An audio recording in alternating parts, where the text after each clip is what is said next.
Today's date is January 22nd. The time is 9:34. My name is Carolyn Stapleton. I'll be serving as the chair today from DOC headquarters in Baton Rouge. My colleagues on today's panel by way of Zoom is Ms. Jerry Ledoux and Mr. Steve Prater. Let's see, our remote location is going to be the Orleans Parish Prison. And will you please introduce yourself, ma'am, with your DOC number? How you doing? My name is Veronica Marie Porter. My DOC number is 396879. That's right. Thank you very much. Okay. Do you have a questionnaire in front of you that you would have answered? Yes, ma'am. Okay. The way the questionnaire was answered is you do qualify for appointed counsel, which is present today. So with that, we're going to continue on with our hearing. You ready? Yes, ma'am. Okay, all right. Let's see, the lead person assigned to your case today is myself, Ms. Stapleton, and I'm going to review your violations, and you can answer guilty or not guilty with a statement. Okay? Yes, ma'am. Okay. So, violation for rule number 4. You have engaged in criminal conduct on or before 7/7/2025 when you committed the following offenses: simple battery of the affirmed, violation of protective orders, simple criminal damage to property, criminal trespassing, which was 3 counts, and disturbing the peace. Now, the charges have been refused for those. What do you plead, guilty or not guilty? Not guilty with a statement, ma'am. Yes, ma'am. Okay. And then number 10, you have failed to make any supervision fee payments, and you are currently in arrears of $1,134. How do you plead? Guilty with a statement, ma'am. Not Okay. guilty because I didn't have the money. Okay. Yes, ma'am. Yes, ma'am. Okay. We have speaking today. I'm sure the attorney, would you like to speak last? Ma'am. Ms. Kershaw, you're going to speak last today, and we'll have the other people speak before you in support. I would like to speak first, and then one ear is on the call now. He could be next, and then if Ms. McDonald could be last. Okay, so the paralegal, is that DeVaris Drain? You want to go second? If he's allowed to speak, I would love for Javoris to speak as well. Yes, and he can go either before or after Megan. Sorry. Yes. All right, and then she has her son also in support. So yes, I will go first. One ear can go next. Who is her son? Javoris can speak, and then Megan can be last. Okay, well, all right, that works out. All right, so Ms. Kershaw, will you go ahead and say what you'd like to say? Yes, thank you all so much. Good morning. I'm Gabrielle Kershaw. I'm here today with Javoris Drain and Megan McDonald. Today we are asking for a conditional release be granted upon Miss Veronica Marie Porter, with those conditions being the ones specifically outlined in the release plan we have today. I'm Gabrielle Kershaw, an attorney with the Orleans Public Defender's Office, and I'm here with Megan McDonald, a licensed social worker, and paralegal Javoris Drain. And also there's a previous attorney, Adrian Dubois, who also worked heavily on this case as well, and I want to acknowledge his help. We here at the Public Defender's Office are really, really grateful to have worked for Ms. Porter on this case. It's been a joy. For clarity, Ms. Porter pleads guilty with no statement to the fines and fees. She pleads not guilty to the allegation of new criminal activity. First, I want to talk about Ms. Porter and who she is as a person. Second, I will discuss the case at hand. Next, we will discuss moving forward, what her next chapter and what her next steps look like. Finally, I will share my message of support, and then I will pass it along to the other people. Miss Veronica Marie Porter is a mother of four and a native of New Orleans with family that ties back 2 generations. As a child, Miss Porter was primarily raised by her grandmother, who worked 2 jobs to keep the family sustained, with her 2 siblings, a brother and a sister. Miss Porter is a mother herself. One of her sons is here on the call, and she understands how much family means to her, as that has been the sole focus of her commitment when given the opportunity to be released. As a Southern woman, Miss Porter loves nature, watching TV, and as a Crescent City native, listening to all styles of music. She also loves cosmetology and hair. At the age of 10, Miss Porter was diagnosed with schizophrenia and bipolar disorder, as well as paranoia. However, her family has not been able to ever afford consistent and formal medical treatment thereafter the formal diagnosis. All throughout her life, Miss Porter's grandmother was her primary support system of the family, who stood in to be that support for her mental health needs. When her grandmother died, it became difficult for the family to fill such big shoes that the grandmother once did. Due to finances and quality of life barriers, Ms. Porter has not received formal and consistent medical care for her mental health needs. Rather, the most disheartening realization that we have come to realize as her defense team, Ms. Porter herself, as well as her family, is that Ms. Porter only receives a fraction of that medical attention when she is initially arrested, but not throughout the duration of her incarceration. That is what a pattern that we've seen, and I do want to call that out. Miss Porter is someone who slipped through the cracks of the legal system and has simply started to become viewed as a number and a case. She is a person with needs that have been unaddressed, in and out of jail because she was not receiving the medical attention she needed, and it just became a repeated closed circle full of unaddressed issues at the root. But today, we are cutting that circuit. Now that we have a release plan in place that finally does address those mental health needs head on, comprehensively, in full detail, Ms. Porter will be in much better hands today than she's ever been if the board gives her an opportunity today to be released. I know that she can do this. I've seen her dedication to getting it right. Ms. Porter poses no danger to the community. In Ms. Porter's words, I want to stand on my own 2 feet and start depending on myself. I quickly want to talk about the case at hand. The case at hand is one that's been no prosecuted by the Orleans District Attorney's Office. This means, in short, that the case is closed with no conviction rendered, and the DA made that choice on their own. The case itself alleges Ms. Porter violated protective order, civil criminal damage to property, and battery of the infirm. These charges did not stick for a reason. Ms. Porter is going to continue leaving Ms. Carly alone, as she's been doing. Ms. Porter has also made the very tough decision to leave her husband alone as well, Michael Boxey, as she has made the decision and come to realize that if she focuses on herself and puts that investment into herself as a priority, she's even closer to retiring from her previous life, putting it permanently behind her, as well as all of the influences involved. Other considerations that were made when the DA decides to no prosecute a case is also the background of the cooperating witness. Ms. Carly also has a criminal history herself involving drugs. There's nothing to corroborate and prove beyond a reasonable doubt that any of the allegations in this police report are true and could be proven at trial. So these are all of the considerations that the DA has made when they make a decision to no prosecute the case, as they have done in here. Ms. Porter is not a danger to the community. She wants to turn her life around, and we as her legal team are asking for her to have the opportunity to do so. So moving forward, Ms. Porter has a release plan. I want to let Megan discuss it in full detail. Megan is one of our best social workers at the Public Defender's Office.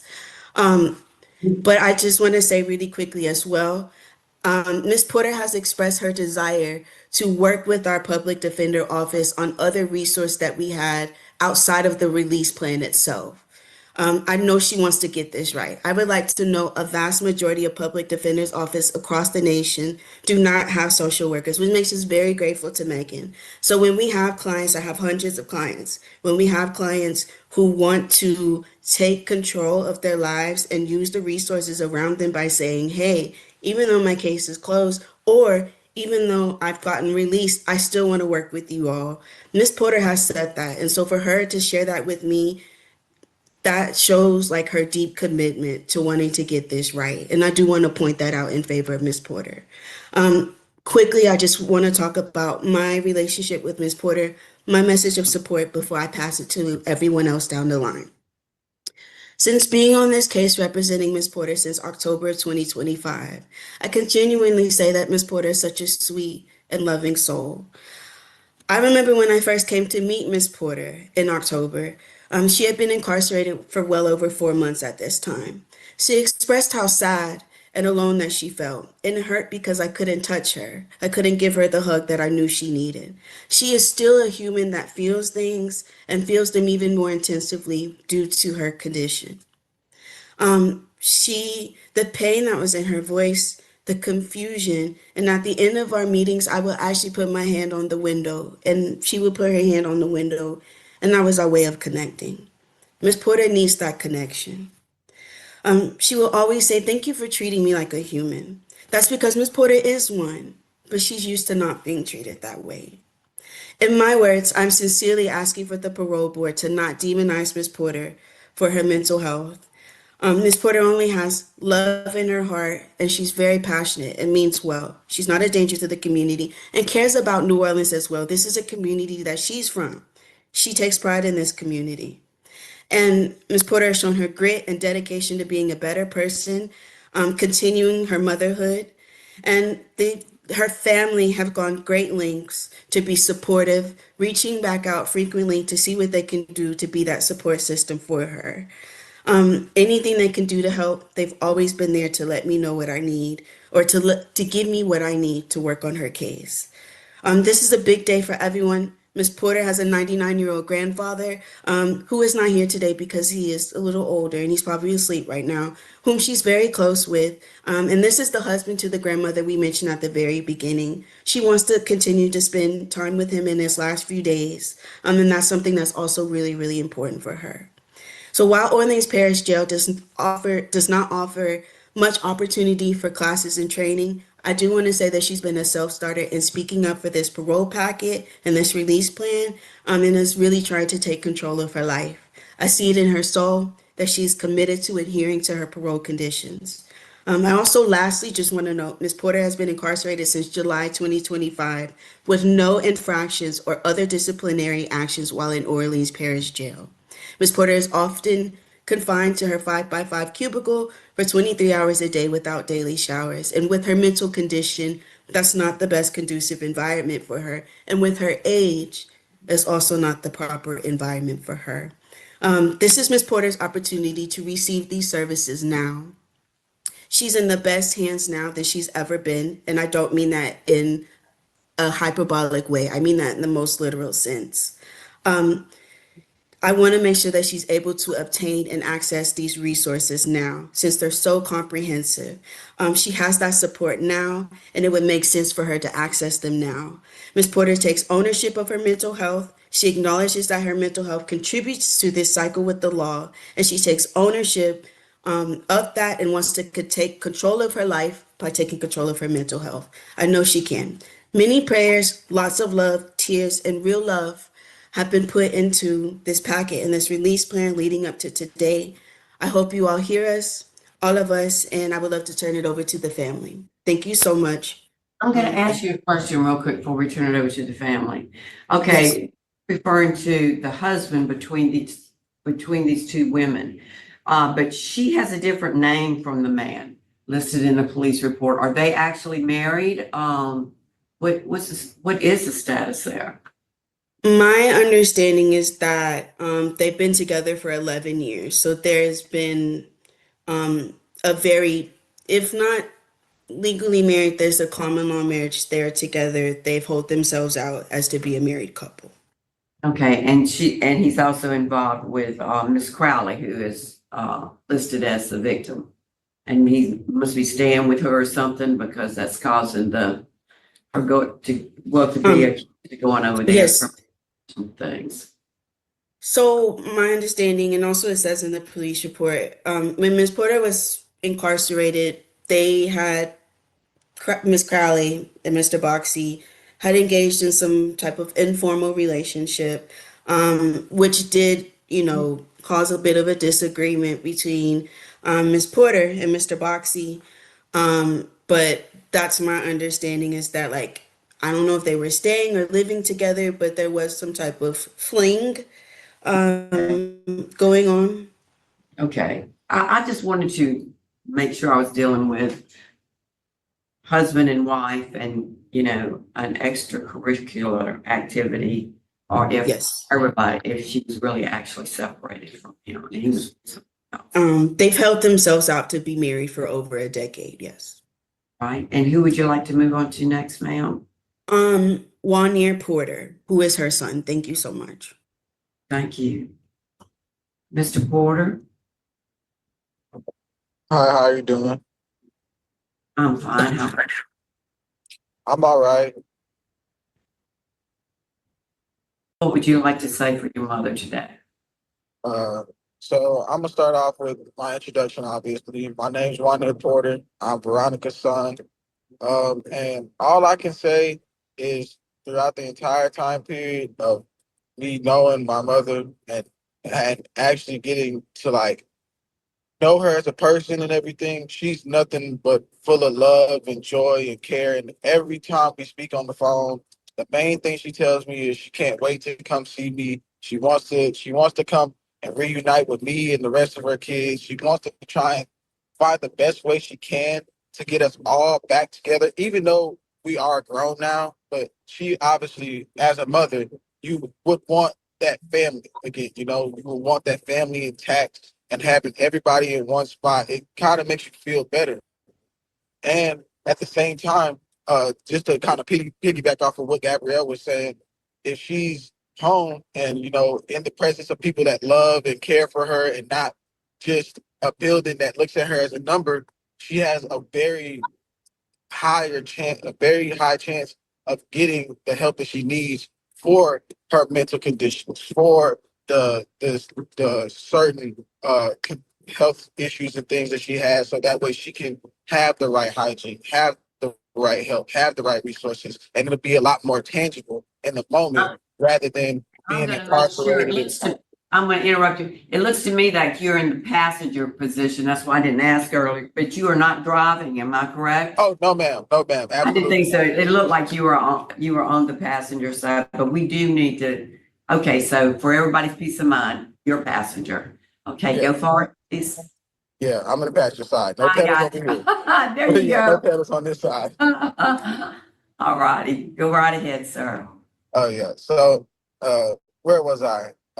Yeah, she'll be able to get the help that she needs. And me as her son, obviously I'm gonna have a stronger feeling of wanting to help because that's my mother. I obviously want her back and I obviously want her to have an opportunity and the chance to do things the right way.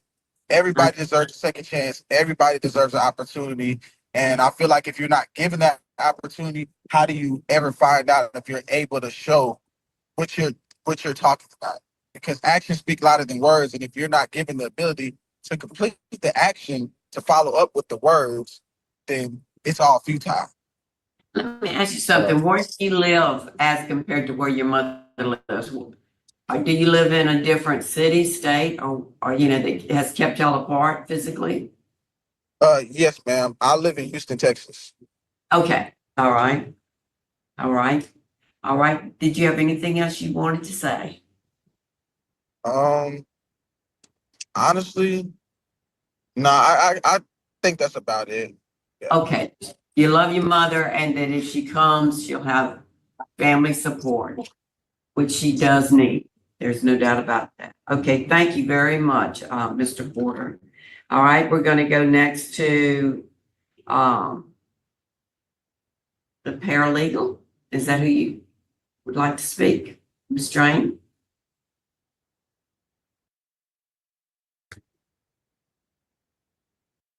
Yes, ma'am. Good morning. Sorry about that. I was muted. Oh, that's okay. Thank you. Yes, ma'am. First of all, I want to say good morning to everyone. Thank you to the team. And I want to get started by saying this. Thank you for the opportunity to speak. I am here in support of Ms. Porter. The conduct that led to this revocation is closely tied to her ongoing mental health struggles.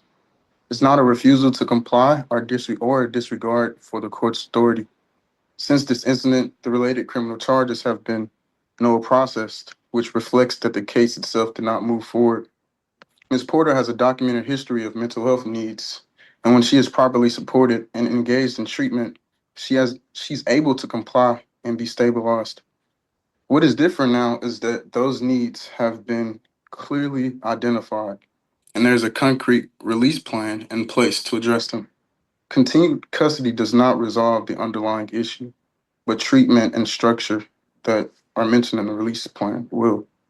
Ms. Porter understands the seriousness of being on supervision and takes responsibility for her obligations. She is asking for the opportunity to continue her parole in the community with appropriate mental health support rather than being punished for symptoms of an illness. We respectfully ask the board to consider her mental health context, the fact that the charges were no processed, and the availability of community-based supports in making this decision. Thank you for your time and consideration. Thank you. Okay, now we're gonna go to, Miss Megan to speak to us, the social worker. Hi, my name is Megan McDonough. I'm a licensed clinical social worker with the Public Defender's Office. And I just wanted to highlight the release plan that Ms. Porter and I have put together that I believe addresses all of her complex needs, beginning with an assertive community treatment team, which is the highest level of mental health care available in the community. They will provide her with both a psychiatrist and additional caseworkers and come to her, eliminating the barriers to medication access related to transportation. They aim to see the people enrolled about once to twice a week. So she will have a consistent team around her. In addition to that, she has been referred to FAIR, which is a part of Disability Rights Louisiana, to address her employment struggles and getting her SSI turned back on so that she can have income and be stable. And the last referral that I've made is Operation Restoration, which is a reentry service here in New Orleans that will help her get back on her feet by providing things like a phone and peer support. I believe this wraparound service, including me, because I will be facilitating all of these referrals and stick with her until she is stabilized, will address her needs. Thank you. Okay, I've got a question for you. Yeah. Okay, is she gonna be in a controlled environment? Because with all of that said, in between, and we do know we're dealing with, as y'all have said, a severe mental health Yes. issue. And will that be a controlled environment? Because a lot of people with mental health, they will wander around, they will get thoughts in their heads, as compared to a structured environment. And some people are in nursing homes or hospitals or something like that. So is she gonna be living independently where? So currently she'll be living with her grandfather while we get her income back on. I think a group home placement is something that we can discuss, but only once she has income. And right now she'll be living with her family. A group home. And so you were talking about SSI, Medicare, Medicaid, they're gonna help her with all of that also? Yes. Which would help pay for her to Yes. go to the facility. Yes. Okay, well, I'm going to talk to the attorney now at this time. I know everything was non-prossed, but it looks like there was a severe issue with jealousy, and there were threats and different things like that. And the mental health issue is something that I'm very glad, I'm very impressed with everything y'all are talking about, the treatment team, and that people are going to come to her and they'll lay eyes on her housing and the condition that she's living in, because, you know, when those things start going down, that's an indication of where her mental state is. Will you have the ability to intercede if you see something, or the different team, the FAIR team and the Operation Restoration? Will somebody in there have the ability, if they see her not doing well, to have her OPC or PEC? Should that be Yes, necessary? the ACT team, because it includes a psychiatrist, has the ability to OPC people if Okay. they deem it necessary. Okay. And so the ACT team is going to be part of this biweekly visit, or just Yes. referral? No, they are the people that will be be visiting her at her home. It will not always be the psychiatrist. I think like sometimes the nurse practitioner will visit her, but between the whole team, they will lay eyes on her once to twice a week. Um, and of course, twice a week better in the beginning, you know, because we do have a real problem. And I don't demonize mental health, and I do know that mental health problems lead to other problems. And so, I don't have any further questions. Do you have any questions, Ms. Ledoux? I would like to speak with Veronica myself. I've heard from everyone else. I'd like to speak to her. Okay. Veronica? Veronica, we don't see you on camera. Is there anyone who can, Yes, ma'am. I'm going to call her right now. I need help. She's there. Something is wrong with their camera, so it's gonna come in and out. okay. They're coming. Okay. Miss Veronica, do you, She coming. She coming right now. okay, I'll skip it. I'll skip it. Thank you. There you are. Okay, Miss Veronica. Miss Ledoux. Okay, Miss Veronica, How you doing, ma'am? good. Tell me, how do you feel about not seeing Mr. Boxey and staying away from the other lady? Tell me how you're thinking about that. If I knew then what I know now, ma'am, none of this would happen. My plans are not to see Mr. Boxer or Miss Crowder ever again. I want to have a purpose in life, and I want to stand on my own 2 feet. Even though I qualify for disability, I don't want to depend on it. I was told that I can work 4 hours a day, part-time a week. So I want to earn my way through life, and earn my stability. And I want my grandpa and my mama to be able to depend on me, and not me just depend on them. I'm very stable now, and I'm well aware of everything that's going on, and I plan on staying this way. How long were you incarcerated before you were released in December last year? 2 years and 9 months. Okay. Have you spent a lot of time in prison, or how much time have you spent in prison total? Well, I did a lot of time. I've never done more than 2. This is the first time that 2 years and 9 months work was the longest I ever did. But even though I did 2 years and 9 months, what I've learned now from my social worker, I didn't learn all of that. All I was ever told whenever I went to prison was that I qualified for a check.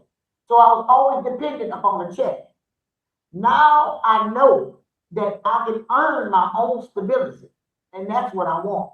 By me earning my own stability, it gives me things to do, like opportunities, and it gives me a chance to have an address and a paycheck, not a DOC number. Okay, that sounds like you've got your mind straight. How compliant are you with taking your medication whenever you have medication? Do you take it, or Ma'am, I'm very compliant with it. That's why I'm not able to work full time. I have to work part time. And I want to work part time. I want to work, period. It gives me something to do. okay? And I don't have any other questions. Mr. Prater?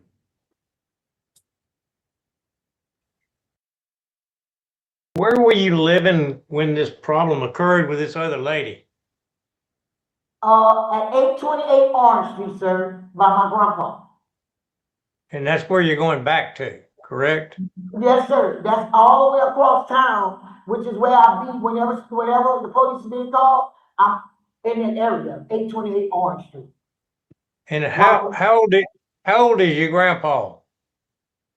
Almost about 100, if I'm not mistaken. I think he's almost 100. Okay. I don't have any other questions.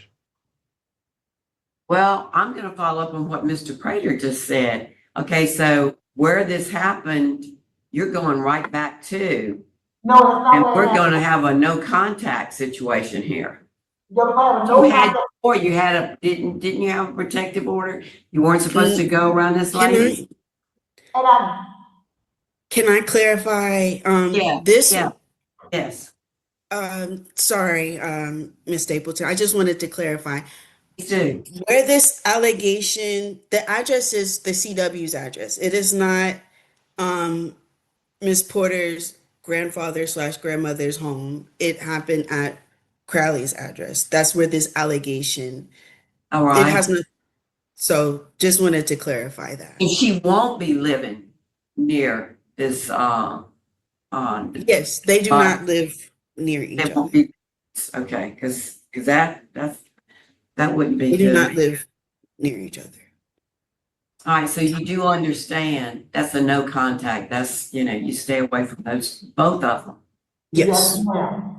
And I know that the compliance is there if you have your medication, but that's been spotty on and off, the ability to get your medication. And if you haven't been on insurance and your SSI was cut off, that medication is extremely expensive. So a lot of people need their medication, cannot get it.